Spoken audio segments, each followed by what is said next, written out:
Hello guys, நம்ம வீட்டில் பழைய ஃப்ரிட்ஜ் பாக்ஸில் ஒரு ஃபிஷ் டேங்க் செட்டப் ஒன்று போட்டு வச்சுருந்தேன். அதை க்ளீன் பண்ணி 1 மந்த்துக்கு மேலே ஆக போகுது. அதான் இன்றைக்கி க்ளீன் பண்ணிடலாம் அப்படின்னு சொல்லி ஸ்டார்ட் பண்ணிட்டேன்.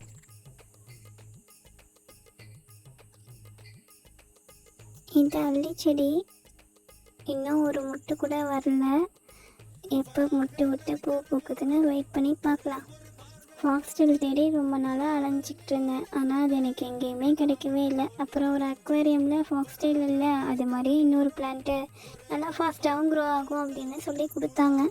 ஆனால் அந்தளவுக்குலாம் ஒன்றும் ஃபாஸ்ட் க்ரோயிங் கிடையாது, ஓரளவுக்கு க்ரோ ஆகியிருக்குங்க. ஃபிஷ் எல்லாம் மேல் தனியாக ஃபீமேல் தனியாக நேற்றே எல்லாத்தையும் பிரித்து தனியாக விட்டாச்சு. ஃபீமேல் எல்லாமே ப்ரீட் ஆகிருக்க மாதிரி இருக்கிறதுனால தனியாக ஒரு பாக்ஸில் போட்டு வச்சுட்டேன். நாங்கள் ஃபிஷ் வாங்குறப்பவே ஒரு டெட்ரா ஃபிஷ் மட்டும் பேர் இல்லாமல் வந்துட்டான். அவனை மட்டும் கையில் பிடிக்கவே முடிய மாட்டேங்குது. ஸ்வாயிங்னு சுற்றிக்கிட்டே இருக்கான். எப்போவுமே கையில் பிடிபடவே மாட்டான். அதான் சரி தண்ணியெல்லாம் கம்மி பண்ணிவிட்டு அப்புறம் லாஸ்ட்டாக பிடிச்சிக்கலான்னு விட்டேன். இதில் பாருங்களேன், ரூட் எவ்வளோ பெருசு வந்துருக்குன்னு. சூப்பராக இருக்குல்ல? சரி வச்சிடலாம்.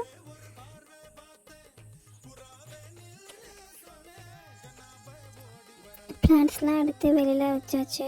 இப்போ பாருங்கள் நம்ம டேங்க் எவ்வளோ அழுக்காக இருக்குது அப்படின்னு. இந்த ஒரு பையன் மட்டும் அங்கிட்ட இங்கிட்டும் வருவானான்னு சுற்றிட்டுருக்கான். இந்த சைடில் ஒரே தூசியாக இருக்குது, அதெல்லாம் தண்ணி ஊற்றி ஃபஸ்ட்டு க்ளீன் பண்ணிக்கலாம். எப்போவுமே ஃபிஷ் டேங்க் க்ளீன் பண்ணுறப்போ அதில் உள்ள அந்த ஆல்கேலாம் நம்ம ஃபுல்லாக எடுக்கக்கூடாது.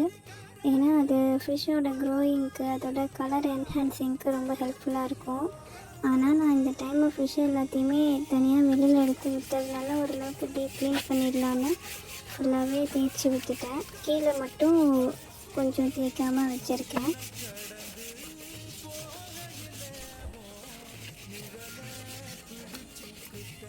ஃபுல்லாக க்ளீன் பண்ணிவிட்டு தண்ணியெலாம் வெளியில் இறக்கியாச்சு. ஏற்கனவே கீழே சேண்டெலாம் போட்டு செட் பண்ணி வச்சுருந்தேன், அதை கொஞ்சம் லைட்டாக செட் பண்ணி வைக்கலாம்.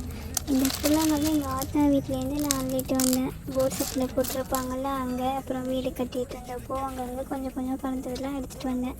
இந்த கலர்லாம் வெளியில் கடையில் வாங்கினது தான். ஒரு வழியாக நம்ம ஃபிஷ் டேங்கை செட் பண்ணிட்டோம். இப்போ பாருங்கள், இப்படி க்ளீன் அண்ட் நீட்டாக இருக்குது. இதில் இந்த ப்ரீடிங் ஸ்பேஸ் மாதிரி 2 கார்னர்லேயும் சும்மா கல் வச்சு செட் பண்ணியிருக்கேன். இந்த கல்லையும் தூக்கி உள்ளே வைப்போம்.